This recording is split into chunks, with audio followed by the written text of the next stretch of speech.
What's up, Roxstars? It's Rox, and I'm coming to you today with a review for Love and Hip Hop Miami Season 2, Episode 1.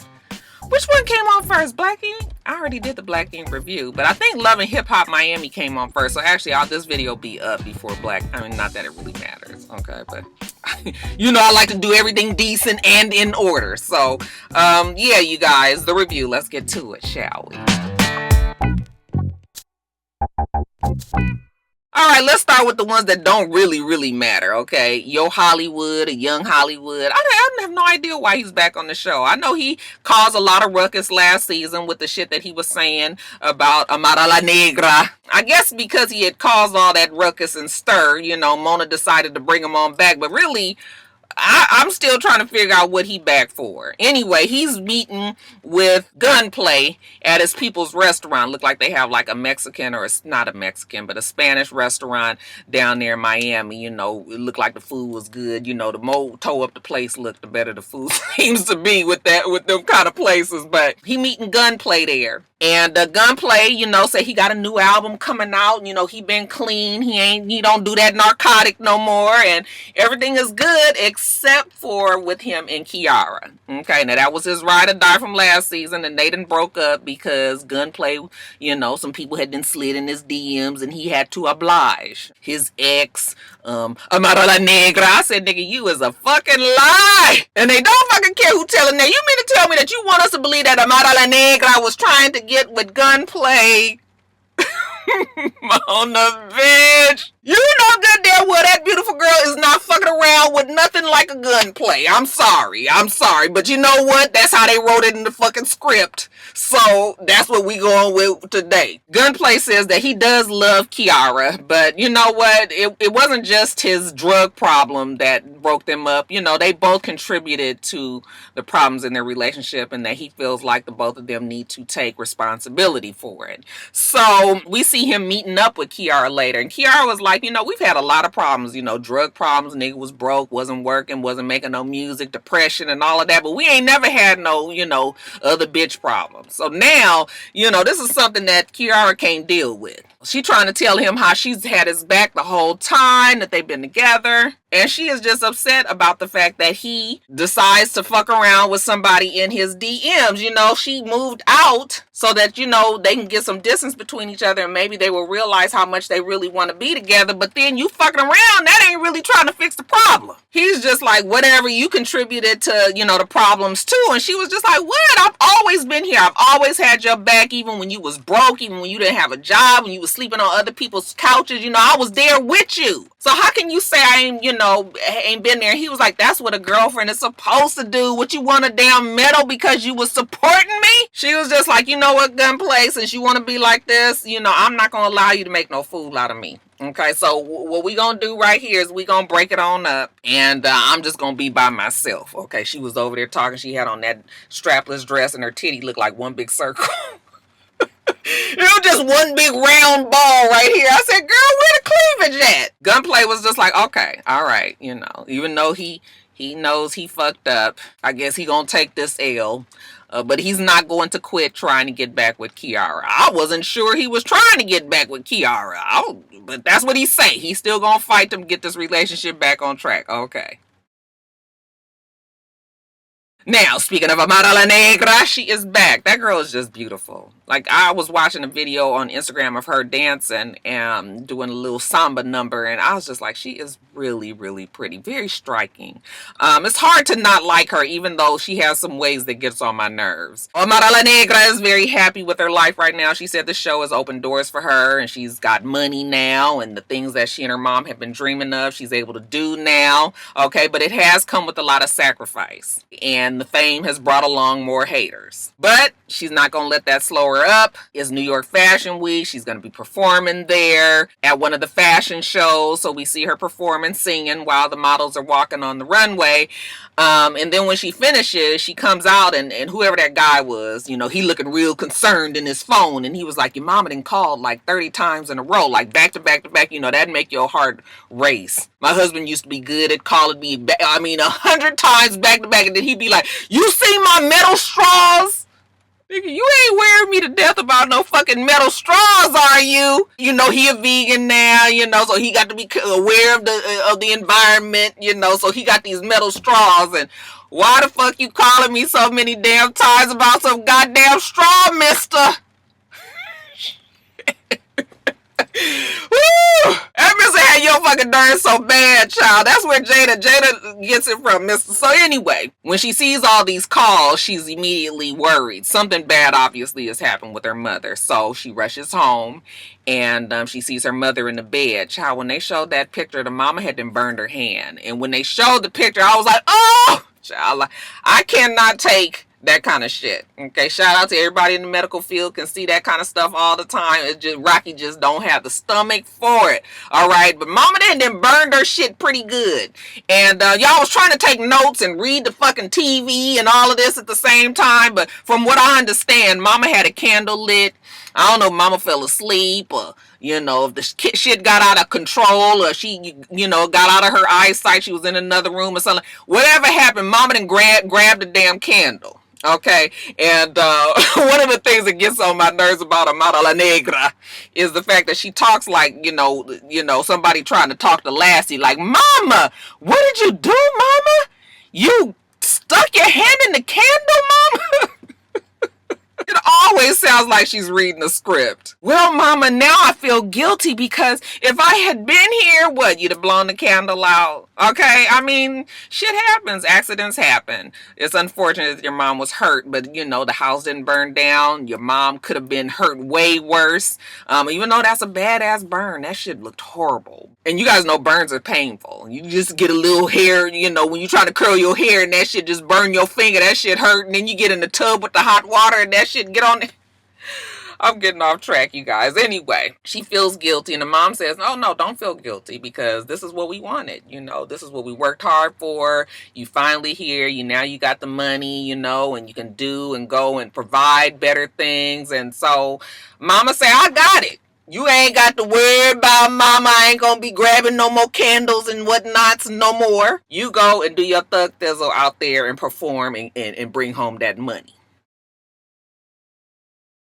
Now, we see a new girl. Her name is Jessie Woo. Okay, I don't know who Jessie Woo is. I've seen her on Instagram a few times. Didn't realize that she was a Instagram phenomenon, but you guys know that Mona likes to pull from the IG pool every now and then. While she's a comedian there on the show, I guess we trying to take her a little bit more seriously. So we see her in her church. Her mom, I don't know if her mom is the pastor, but her mom is very active in the church. Her mom's Haitian, no nonsense. You know, we got her up there in the choir robe and she's singing Eye on the Sparrow. I said, Shamari, girl, you got some competition. Child, she was just like, his eye is on the sparrow. Child, y'all in these ridiculous runs. Okay, this used to get on my mama nerves. She just be sitting up there like this. I know in her mind, she'd be like, get these old young ass kids off this stage so that we can listen to these old people singing like it's supposed to. She's a cute girl. I like her so far. You know, she sits down with her mom after church. And again, mama's no nonsense. You know, mama's really involved in the church. And she's happy that her daughter has come home from New York. Jessie Woo said New York was tough. So she's back in Miami. And mama said, this is where you belong, okay? And stop all that funny shit, okay? Since when did you become a comedian? That wasn't even you. Jessie Woo throw out a little joke about the mama and the DICK and didn't really see where it mattered, what it had to do with anything, but whatever. Jessie tells her mama that she gonna have this sister girl talk brunch. That's gonna be on a Sunday. And mom was like, now you know good and damn well Sundays is for the Lord. I'm not gonna be fucking around with you on Sunday, but you know, maybe we'll see. But we see her at her brunch and mama not there. I'm not really sure what the purpose of this brunch was. Okay, we had Jojo and her mama there. We're gonna talk about Jojo in a minute. We had Miami Tip and her mama there. We had Jessie Woo, and then who else was there? Joy. I don't think Joy mama was there. But what was the purpose of having the mothers there if you guys are talking about shit that don't have nothing to do with mamas and daughters? Like, why are we talking about who JoJo's seeing? Didn't make no damn sense. And speaking of JoJo, she's seeing Pleasure P. That's what the mama tells everybody. And JoJo was just like, oh my God, Mom, why would you tell everybody? Yes, I am seeing him, but I didn't want everybody to know. Now, Joy looks over at them and was just like, okay. Now, they was trying to act like Joy was seeing Pleasure P last season. We already knew that was not what it was. All right, so Joy don't really care, but she was just like, don't nobody tell Bucky in her hair. I said, oh, I forgot all about Bucky in her hair. And JoJo said she ain't scared of Bucky in her hair. She ain't studying her. Okay, then the weather got bad and my TV went out for a second, y'all. So I don't know what happened. Next thing I know, when it came back up, Miami Tip was like, let me get the fuck out of here before, she got to do something to JoJo because JoJo was speaking reckless. So I don't know if JoJo was talking about Bucky in her hair a whole lot bad and Miami Tip couldn't take it. I mean, my TV was only out for a few seconds, but it was enough for me to miss the reason why Miami Tip was really, really mad at JoJo. So I guess JoJo was running her mouth. And speaking of JoJo, okay, we see her and her mom is back like I told you. Okay, she says that they are financially cut off from the dad. You remember the dad made it very clear. If you chose your mama over him, then he is cutting it off. And as far as JoJo tells us, as far as this show is concerned, okay, her mama broke. Okay, crying pole mouth. That's a country little saying.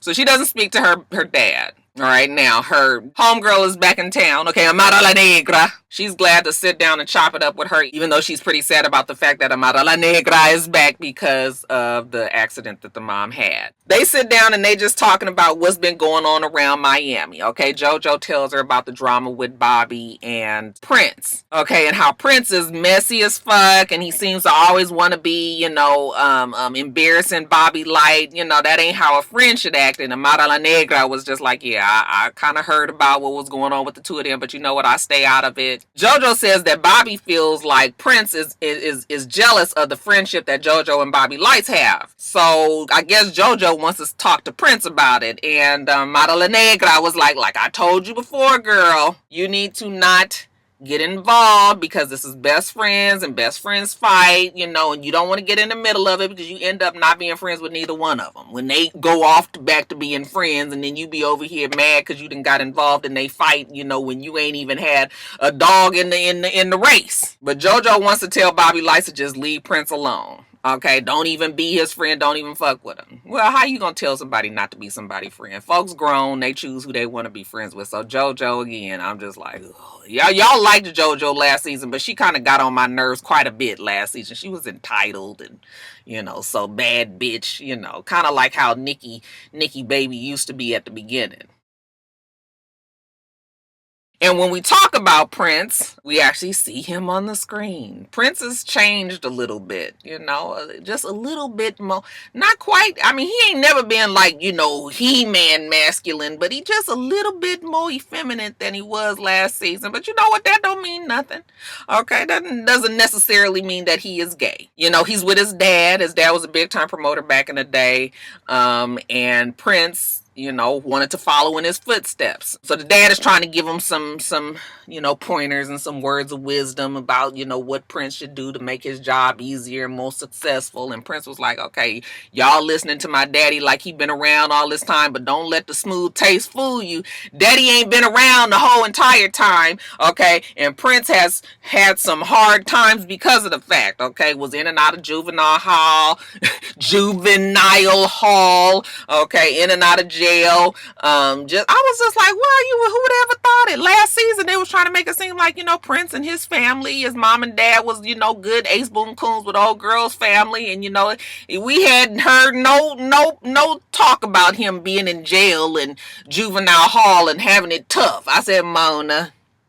Now, these people can get out there and look at these damn records now. Is it true that the nigga been in jail and juvenile hall? Because social media will pull it out if they have to. So let's hope they ain't lying about that. But, again, now Prince wants to be Even better than his dad. You know, he wants to just kind of parlay this whole thing into being something mega successful. So he's there with his dad. Miami Tip walks up, and so does Bobby Lights. And, you know, that's his homeboy. He ain't gay. Him and Bobby not fooling around. They don't strike me as the type that would go for each other if they were gay. Okay? Because they both look alike. Don't we usually? Well, look, here I am stereotyping. Let me stop myself before y'all be like, Roxanne, it don't have to be no masculine gay and the feminine gay. You know, it's all these different ways that the gays are together now. So I got that. I got all that, y'all. I'm backtracking for what I was about to say. Now, when Prince walks away and it's just Miami Tip and Bobby Lights, he starts to tell Miami Tip how, you know, people are saying that Prince is really just trying to make a fool out of him and not necessarily his friend. And then they show video of Prince, you know, making Bobby Lights kind of the brunt of the joke out in public, in front of his fans. You know, like Jojo was saying, and I was just like, that video was fucked up. Like, what? You know, just like, is this supposed to be your homeboy? You know, so it was just like, yeah, maybe he's not really a real friend if he's doing shit like. Now, Prince does strike me as just an all-around asshole. And the shit that he does, he might think is funny, but when we see it, it's just like, well, that was fucked up. And now Bobby Lights is trying to wonder if, like, yeah, is he really my homeboy, or is he really kind of trying to do me dirty, you know, make me look stupid out there? So Miami Tip was like, no, you know, Prince is a good dude, and he trying to be your friend, and, you know, that's all it is. But, you know, Bobby Lights still, he got his good eye on Prince. I said, yeah, keep your good eye on him, because we don't need friends that make us look stupid. And then lastly, you guys, Trina, the baddest bitch. Okay, she is back and she's better than ever. She's finishing her album. She's working with her boy Rico Love. And speaking of Rico Love, they are on this panel. Her, along with some other female hip hop artists from down in Miami or down in that area. I'm not the girls. I didn't get their names, so sorry. But they're just talking about being female rap artists in the business, in the industry. You know, how the women, you know, are pitted against each other and there be all these beefs and all of that. You know, Trina says she tries not to get involved. You know, she just act like she don't know them. I don't sit with you. Like, I ain't got to get myself all, you know, involved with the shit that y'all got going on. Trina does what she do best over here and she fuck the rest. Now, as far as TNT, okay, that's Trick and Trina. That project seems to be on hold. And when the little panel thing is over and Rico comes and sits down and talks to her, she's just like, I don't really know what's going on with Trick, but he ain't really trying to get this project done. She tired of always running after him and trying to get him to do it and get serious with it. She just drained from the whole thing and she about ready to go off on that ass. You know, Rico Love was like, no, don't do that because, you know, you are going to be considered the angry black woman if you do that. What you need to do is just give Trick an ultimatum. Instead of trying to go off on him, just let him know, hey, we either gonna do this album or we not. And she says, well, you know what, we gonna try it that way. Now we see our old boy Trick Daddy. Okay, now Trick do look a little bit better than he did last season. Still, you know, real kind of puffed up and just, you know, shiny, a little scary looking, but again, better than he did last season. So I said, Mona, you helping old Trick out. Trick tells us that he's the governor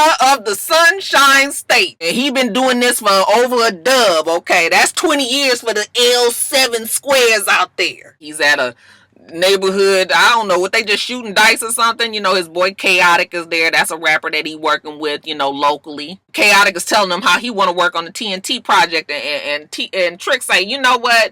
I ain't doing that shit right now because Trina on some old diva shit, you know, and he ain't really trying to work with a bitch that always feel like her head is up in the clouds. While they there talking, the phone rings, and who should it be but Trina? Speak of the devil, okay? Then Mona switched the cameras over to Trina. She at the studio with Rico, and she was like, see, look, the nigga don't answer the phone. I'm calling, and he ain't even answering me. So she's getting more and more frustrated, and Rico was like, well, I talked to Trick, and he told me that you the problem. She was like, but I'm in the studio, though. See, I'm here for work, and we can't even get him to answer the fucking phone. So who is the problem here again? Rico says, listen, let's not even discuss the TNT no more. Okay, let's go on ahead and just work on your album, and we'll come back to, we're gonna table that, come back to that at another time. But we can't always table it because Trick and Trina are Trick and Trina, right? So they're going to be performing together somewhere. Mona done put some shit together, child. I'm telling you, when I tell you this was the most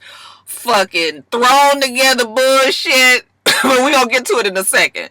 So before they perform, you know, she finally gets Trick Daddy to sit down in the room with her, and she's telling him she's frustrated with what they have or haven't been able to do, and she's just telling him, like, you know, I feel like this is our opportunity because they on this show and the attention is on them right now. She doesn't say that, but that's what she's trying to say. This is our opportunity. If we don't jump on it now, we kind of gonna miss it. And why, you know, Trick was like, no, Nick, this Trick Daddy here, okay? It ain't never gonna be a missed opportunity. When Trick is involved, shit gonna be ready when I say I'm ready, okay? When I'm saying the project is ready, that's when it's gonna be ready. And see, that kind of person is hard to deal with, okay? Because, nigga, we can't go by your logic. We got to go by, you know, strike when the iron is hot. So I see what Trina is saying, but, you know, and Trick seems like he could be very frustrating to work with. Shit, Trick is mad because she want to talk about all of this right before the damn show that Mona did threw together. She was just like, well, when the fuck else are we gonna talk? You don't answer the phone. I can't never get in touch with you. You don't come to the studio. So I see why she did it then.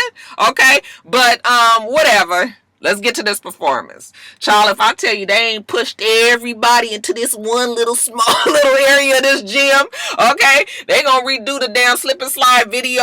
I mean, it was just so bad. I was just like, huh?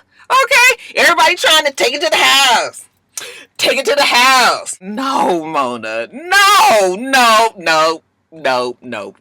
And then afterwards, you know, Trina wants to do one of her songs that she's got off of her own album, and Trick was like, oh, hell no. You know, he go back to the DJ and was like, cut that off. Child, why he do that? Trina's mad, okay, because she was going to perform that. So she go backstage, and now either she was real mad, or she really got the acting chops out on this one, but she is screaming, leave me the fuck alone. Leave me alone. Okay, how he gonna cut off my shit? My shit is better than anything he got. All right, and he got the nerve to go and tell the DJ to cut my shit off. Leave me the fuck alone. Okay, and she is screaming. Okay, enough to when the producers come out and they be worried looking with their little microphone on. They be like, wait a minute, the talent going crazy. One of them pulls her to the side, and she was just like crying on the girl's shoulder and telling her, like, I can't do this no more. Josh, she had snot and tears and, you know, breathing all labored and everything. I said, oh, you real upset on Trina. She said that Trick don't give a fuck about her project. Okay, the fact that he gonna stop her, you know, stop her music like that, you know, he just disrespectful. He don't respect her, and she's sick of it. The producer is telling her to just, you know what, calm down and just take care of yourself. Just do whatever works best for you. And Trina realizes that that's probably what she's got to do right now. But child, she was some upset and crying, and I said, oh, that Trick Daddy, I don't know why you got this girl on there crying like that. You do seem ignorant though. All right, Rockstars, that is it. Let me get off of here. I really want to sneak over to Chipotle, but my lunchtime is just about over, so I don't know if I'm going to be able to make it happen today. But anyway, you guys, that is it. Make sure that you rate, comment, and subscribe to the channel. I'm itsrox. The channel is for itsrox, and everything else I do be in the bottom bar. All right. So I hope that you have a wonderful, wonderful rest of your day, and I plan on doing the same. Till next time, Rockstars. Bye.